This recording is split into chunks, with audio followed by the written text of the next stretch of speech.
ikaw ay walang kakayahan na kumuha ng sarili mo abogado ay ikaw pagkakaluban ng gobyerno. Naiintindihan mo ba lahat ng karapatan mo?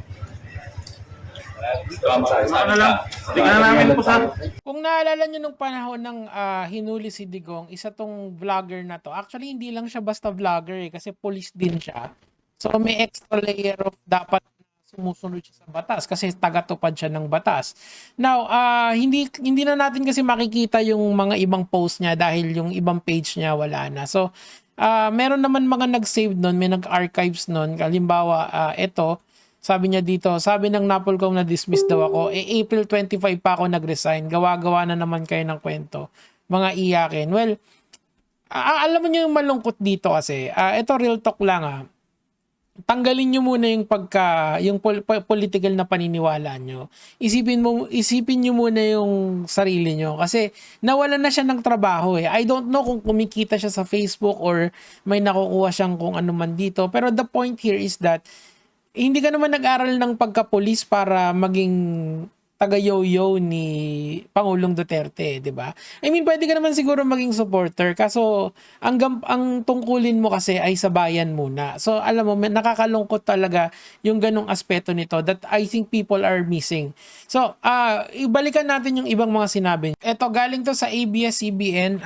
Nandito na kasi lahat, so basahin na lang natin dito. May bail recommendation naman dun sa kaso niya. Pero, the fact na nawalan siya ng trabaho at saka, sayang 'di ba kasi, biruin mo, ilang taon niyang inaral yung pagpopolis and then certified na siya as police officer pero mawawala lang lahat yon because sa overzealous na na paniniwala tungkol sa ibang politiko kasi hindi naman kasi si Duterte yung pagsisilbihan niya dapat di sana naging PSG siya ni Duterte or maging security siya ni Duterte, di ba? Hindi naman, di ba? So that's the point there mga kamatis, mga kaibigan. Now, ito yung sinabi niya kaya siya na-aresto at sinampahan siya ng sedition charges. Okay. Fontanillas added that he would wage war against the ICC and Interpol if they tried to lay a finger on Duterte. Of course, that is all just tough talk. Di ba nga sabi dito, tough talking daw eh. Of course, hindi niya naman gagawin yan. Wala siyang kapasidad na gawin yan. Especially in this position. But the thing is, when you rile up people, baka may mga ibang sumama sa'yo, which is, yun yung iniiwasan natin dito. That's why he was charged with sedition. So, ito, upon checking, kung naaalala nyo tong video na to, siguro basahin ko na lang yung quote dito. Police ako, hindi ako pwedeng utusan. Okay, hindi mo ako pwedeng utusan. He was talking to Pangulong Marcos. Patrolman lang ako pero hindi mo ako pwedeng utusan ng mali kahit sino ka pa. Kahit presidente lang siya. Who dictates kung sino yung mali or tama, 'di ba? Kasi tandaan natin na may justification kasi ang PNP under the administration to arrest Pangulong Duterte.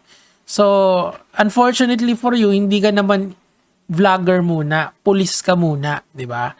So, ang order nun was to arrest Duterte kasi may standing warrant siya through the Interpol, okay? Hindi sa ICC. ICC ask Interpol to help them and tayo, since we are a member state of the Interpol, tinulungan natin yung Interpol. Which in turn is helping ICC. So, may indirect connection doon eh. Medyo mahirap pag-connect-connectin yun. Pero kung sinabi ng superior mo sa'yo, which is during that time, si Marbil na sumunod ka, dapat susunod ka. At hindi lang yun, pati yung presidente kasi binabastos niya. Well, he is the president of this country. Wala tayong magagawa. Pagka merong sinabi ang presidente na order, kailangan sundin natin. And so is yung mga tao ilalim sa kanya, 'di ba? Kung kunyari ganun talaga eh. Sinabi na kailangan mong hulihin lalo na kung pulis ka, 'di ba? Ako pulis ako, pwede ko siyang arestuhin kapag wala siya sa serbisyo. Bakit mo naman i-arestuhin si Pangulong Marcos? Ano bang ginawa niya? Okay. So ayan na nga yung ito yung naging genesis nun, and then marami siya kasing pinost na mga iba't ibang bagay katulad nito. Sabi ng Napolcom na dismiss na ako, April 25 pa lang nag-resign na ako. Parang inunahan niya na, pero sigurado mo yung order for resignation na process na yon. So I think yan yung ibig sabihin ng NAPOLCOM dito. Mga iyakin, ha, 'di ba? So binabastos niya pa yung dati niyang grupo. Point here is that kung gusto mong maging tauhan ng mga Duterte, maybe you should not have been a cop in the first place. 'Di ba? Ano ba yung tungkulin ng isang police, 'di ba? If I remember it correctly, ang sinasabi doon to serve and to protect. Not to serve and protect the Dutertes. Dapat yan yung problema kasi ngayon eh. Wala na talaga sa bayan, nasa partisan politics talaga ang lakas, di ba? So, well, ako rin naman, bias din naman ako, pero I do believe na yung pagka-bias ko is more for the benefit of the masses than, some politicians. Okay, so, balikan natin yung story dito kasi nga si Nicolas Torre nagsalita rin dito. Wag muna yon, yung sinabi niya muna. Fontanillas added that he would wage war against the ICC and the Interpol if they tried to lay a finger on Duterte. Wow! He would arrest President Marcos Jr. once the latter is no longer in office. Paano mo siya arestuhin? Di ba you can only make a valid arrest if there is a crime committed by the person? What is the crime committed by Ferdinand Marcos Jr.? You have to say it di ba? Kailangan patunayan mo na may krimen na ginawa yung tao. Kaya ganyan He would never obey the president or anyone who gives him the wrong order. Yan, di ba? I would like to think that Fontanillas is just sabi ni Torre, well, I would just like to think na si Fontanillas is a very, very small exception in an aberration into the organization. Kumbaga, blip in the matrix. We have 220,000 people. Siya lang naman mag-isa ang gumawa nun, wala namang iba. Correct. Siya lang naman yung may seditious behavior na tinatawag, di ba? So, well, good luck dito kay Fontanilla. Kung yan yung napili niyang ruta sa buhay niya, there is really wala na tayong masasabi dyan kasi that's his life, di ba? That is his life choices. According to the news, his alleged seditious statement on Facebook. Tingnan nga natin to kung ano to. Pero nakakapanghinayang, no? Ako, nangihinayang ako kaya ako kino-cover to Sana lang wag nating pamarisan. Pwede naman tayo magkaroon ng healthy discussion sana. Pero don't get it confused. Yung paggawa ng mali at saka pagkakaroon ng paninindigan, magkaiba yon. Kahit na may paninindigan ka, kung mali naman yung ginagawa mo, di wala din yon.